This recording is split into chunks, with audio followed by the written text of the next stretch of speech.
the old phrase, you miss all shots that you don't take. And if you screw it up, well, it happens. And that's the hard thing starting out. And I know it was for me. Big picture, I think, take the risk, and it's okay. You don't have to spend $100,000 on a risk. If you can afford $100, and that's just kind of an analogy, $100 risk, take that $100 risk. It's the Health in the Real World podcast. It's time to start the show with Chris Janke as your host. Here to give you everything that you need when it comes to fitness strategies. We keep it simple and easy. It's your roadmap to get healthy. You don't need equipment and you don't need a gym. Just the right strategies to get you fit and trim. Health in the Real World podcast. Thank you so much for joining me today. We're here with Matt Peale. How you doing, Matt? Doing great, Chris. How are you? I'm doing excellent. Thank you so much for joining me. If you could, Matt, give everybody a quick introduction of who you are and what you do. So my name is Matt Peale. I live here in the New Orleans, Louisiana area, and I just released a book or wrote a book called Athlete in the Game of Life. I've been a personal trainer since 2008 through a number of different organizations, and now exclusive NASM or National Academy of Sports Medicine, for those that don't know. And I became a corrective exercise specialist here in March, really with March and April with the pandemic coming on. I was thinking about doing something new anyways, or what can I do to expand what I've already been doing? And just my experience in working and seeing, as you know, man, with posture is so bad with people. And as they sit and as I'm sitting in my dining room right now, and knowing this is not a comfortable place to be for 8 hours, but people are doing it for 8 hours, and just the pain that they're in. And I knew there had to be some way out there that I could reach out and help them overcome this, because working from home is not going to go away anytime soon. Right. Yeah, absolutely. And I've been doing corrective exercise with my clients for probably like 15 years. It really helped me when I was in my early 20s. And so I decided to get all the knowledge that I could about it. And, I'm here in San Jose, California, Silicon Valley. We got just computers. This is all people do. And they're sitting 12 hours a day, 14 hours a day. It really is more damaging to your health than manual labor. They think that because I'm not digging ditches or slinging garbage cans, whatever it may be, that hey, I'm fine. I'm in the white collar. I'm in air conditioning and make a good amount of income, but it doesn't matter when you hurt all the time. And that hurt that's normal, and it's not normal. Right. It's interesting. And you're right. People don't connect those. They don't realize that it's the fact that I'm not moving at all that I'm hurting. Because when people get to that point, they've almost crossed over that threshold of now I label this feeling pain. It's not just discomfort, it's actual pain. I think in one sense, it's almost in one sense too late, because that person has lost their intrinsic desire to move. It's like at that point, my back hurts. I don't want to move. That's the last thing I want to do. And because it's when, like when we're kids, if a kid sits too long, they're going to go out and move. They want to move. They need to get that energy out. Once you get to that pain point, you lose that intrinsic desire to move. That's why it is so important for guys like you, guys like me, to come and say, look, I know it hurts, but based on your posture, you need these exercises. You need to do those every day, and it's going to start to feel better. And to sort of hold their hand to take them back to that other side. Yeah, even if they are working out. So I'm working out, I'm doing yoga, or I'm playing tennis. Well, I mean, looking at your form, your arms are, when we do things like an overhead squat assessment, and we're probably speaking a lot of jargon to people, but when the arms are forward and it looks like they're hinging at the hip, it's no, squat. I didn't say lean over, squat. And they can't activate those muscles. Yep. And if they're going underneath the bar, and maybe there's 225 pounds underneath that bar, I just cringe and I just go, ooh. And I'll tell a client, look at someone, I'll go, man, that's just a back injury right there waiting to happen. Yeah. And they go through it all. Some deadlifts, watching somebody deadlift with super poor form and just makes me hurt looking at them. And that's the exact motion that a lot of people throw out their backs. It's like basically like a deadlift, but they're picking up a pencil off the floor or something like that, right? It's like you are at that pencil weighs 3 ounces. You just threw out your back picking up a pencil. Like, all right, something.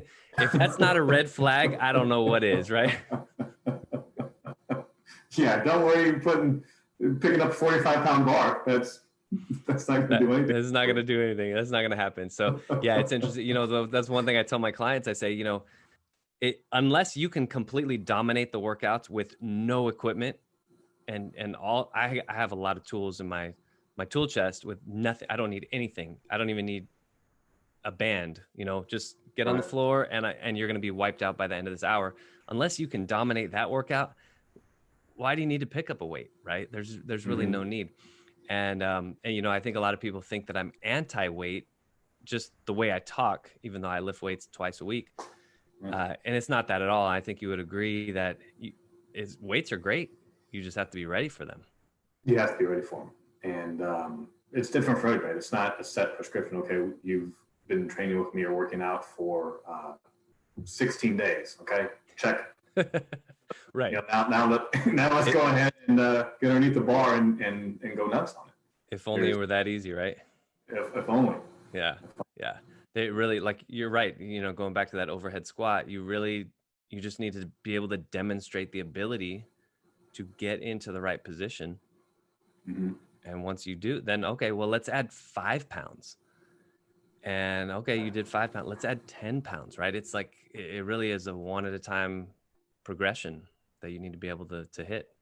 I work with an investment advisor, stockbroker, financial planner, whatever you want to call them. They're the same thing. And we've looked at a lot of this posture and finally said, all right, well, let's try and get underneath the bar and just a bar. And let's see if you can handle it. And you got underneath it. His shoulder is still a little bit rounded and he goes down again and it's hinging right at the waist. I said, we're just not ready. We're going to continue doing some dumbbell squats, maybe some goblet, but sure, you're not ready for the bar yet. We have and trying to convince somebody who's there, especially someone who's like, no, I want to do it. You got to snap a few pictures of them. Like, Lara, here's your form. Look how bad it is, right? And Like, oh, okay, got it. All right. Yeah, that's why I pay you. That's exactly. So what do you feel, Matt? What do you feel is like the first thing that somebody needs to do? Like, say you just meet somebody for the first time, they find out you're a trainer, they go to their confessional, they say, I'm not in shape at all. What's the first thing you tell them that they should be doing, or first 2 things even that they should be doing? I say, we do the overhead squat. That's number one. And it's hard to have a conversation with anybody without first analyzing that movement pattern. Yep. And then once that's done, it's, hey, does that hurt? If I see something really way off, and we know because you and I we're trained for it, how does your left leg hurt? Oh yeah, it kind of does. Well, I can tell, right? Because of the way you're shifting your body. Or do your shoulders hurt? They do. How do you know? Because you can't even extend them over your head. So once we get that baseline, then we talk about, all right, well, let's say for weight loss, we'll just use weight loss. That's a common example for everybody. I just want to lose just 25 pounds. Okay, well, that's great. But let's take a few steps back here and let's talk about how did you get to where you're at right now? I think that's important with people is you got to, like I said, go in that confessional and let's dig a little deeper. Why are you here in the first place? And then once we get comfortable with that, I think a little forgiveness has to be done with it. Okay, so you taken 3 years to get to this point. Just realize it's not going to be 3 weeks. It might be 3 years before you get back to that point, depending on how hard you want to work.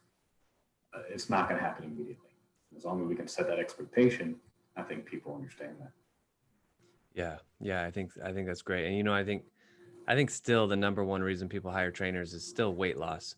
But what you're basically saying is you do your basically it's a biomechanics assessment to make sure you can actually do a basic movement.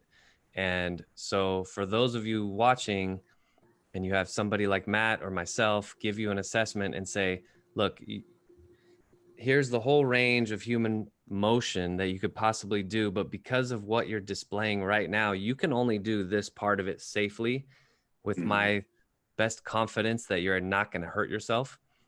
And you can lose 25 pounds staying in this range. And yeah, gradually we're going to increase that range as you're able to prove that you can do it safely, and then we'll progress you up that ladder. But it's an interesting kind of like conflict, right? Like you have someone, they might not even care. Like, I don't care if you hurt me, just like kill me, like beat me up, you know, I want to burn all these calories. And yet, you know, the level-headed trainer's like, you know, that's important. Sure. Like, yeah, we want to get your metabolism up, but you're not ready.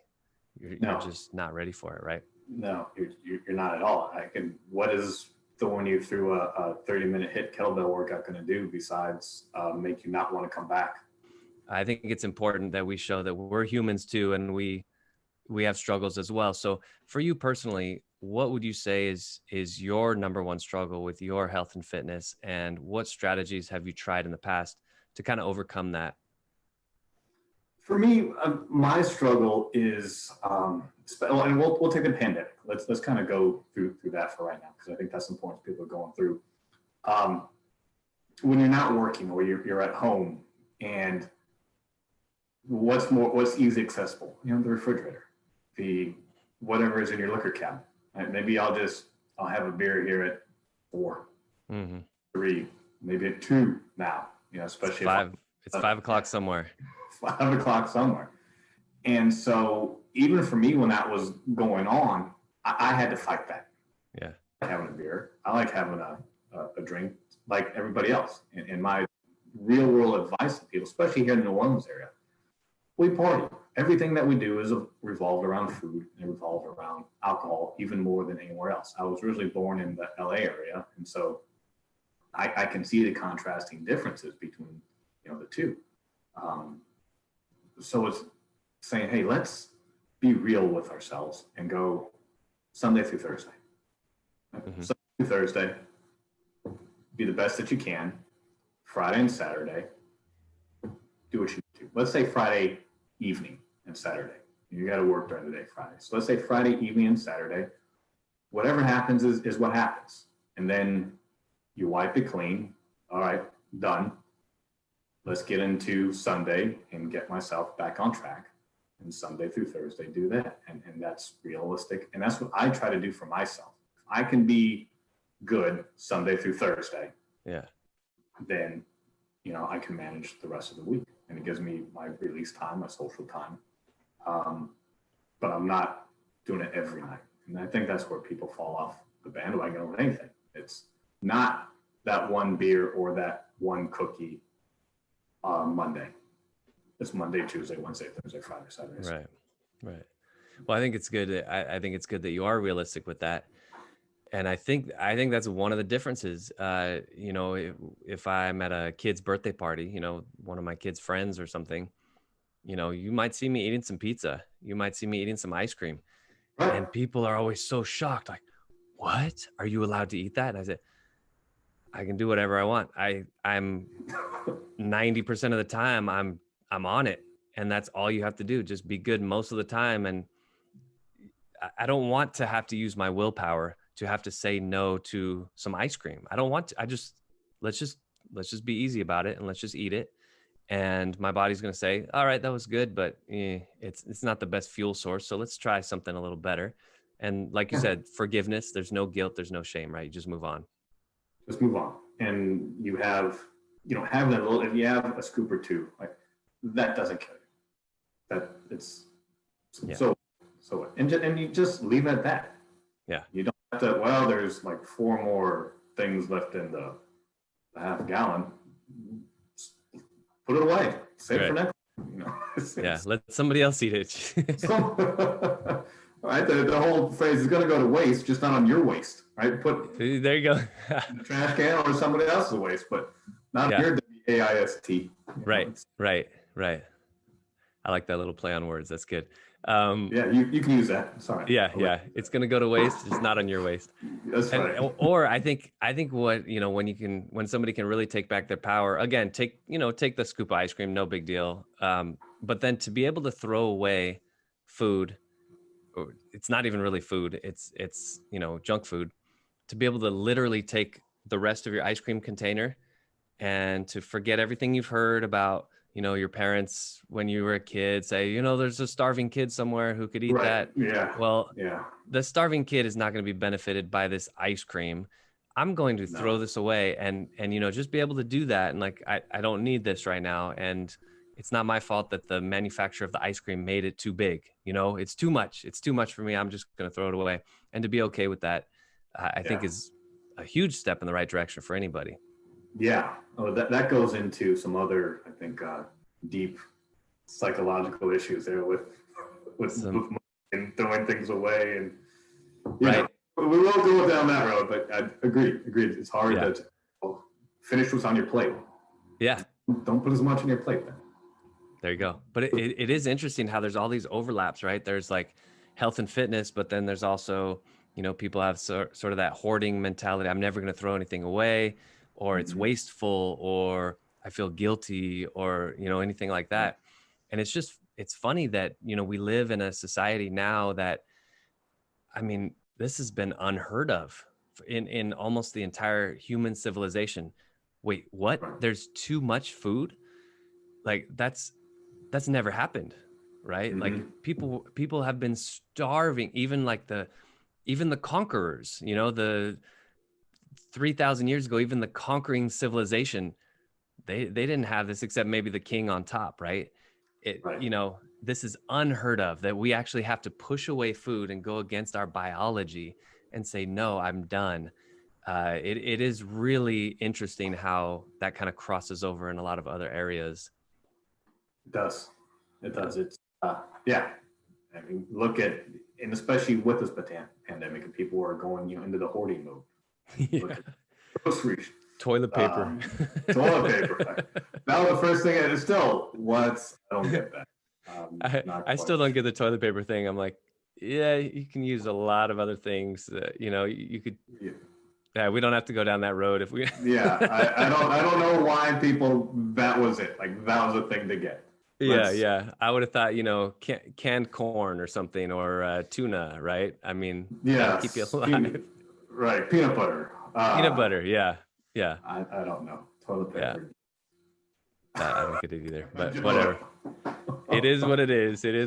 Right. All right. So, Matt, I have another question. We're going to go big picture here. So not just health and fitness, but also values and goal setting, and any direction you want to take this.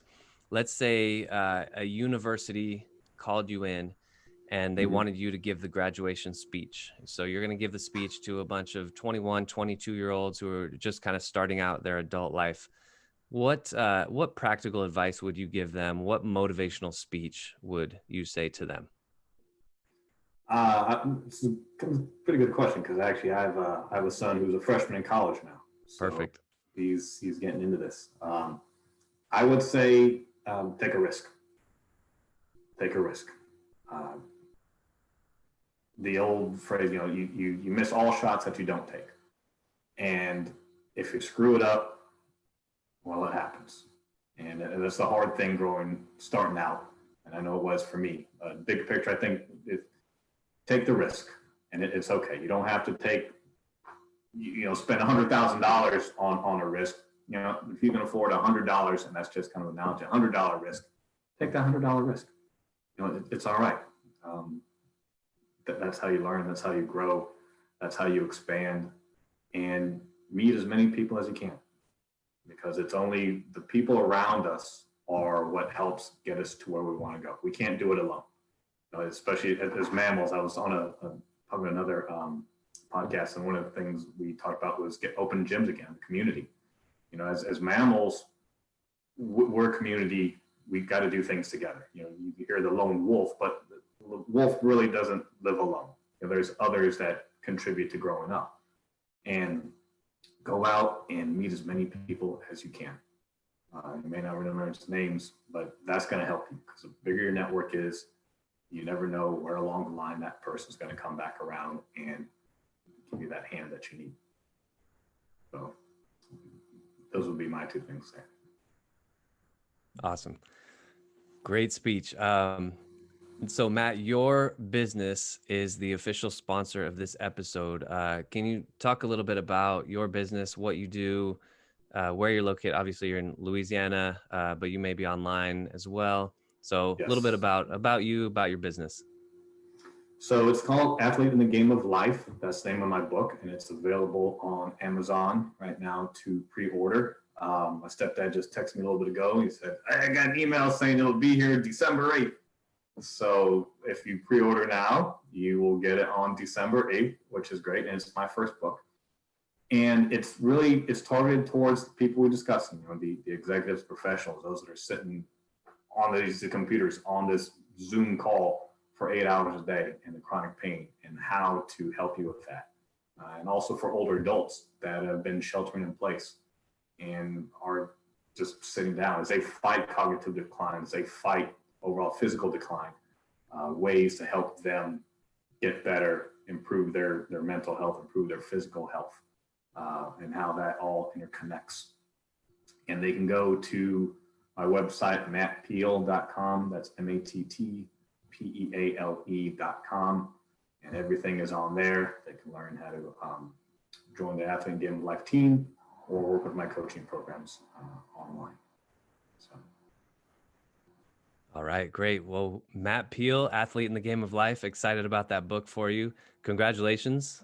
First book. Thank That's you. A huge you got a few books out there too. I got a few books out, self-published. I got the Amazon, once you do it once, it's easier. Did you self-publish, or do you have a publisher, or? I did not. I worked with Advantage Media Group. Okay. So any entrepreneurs out there, I do recommend them.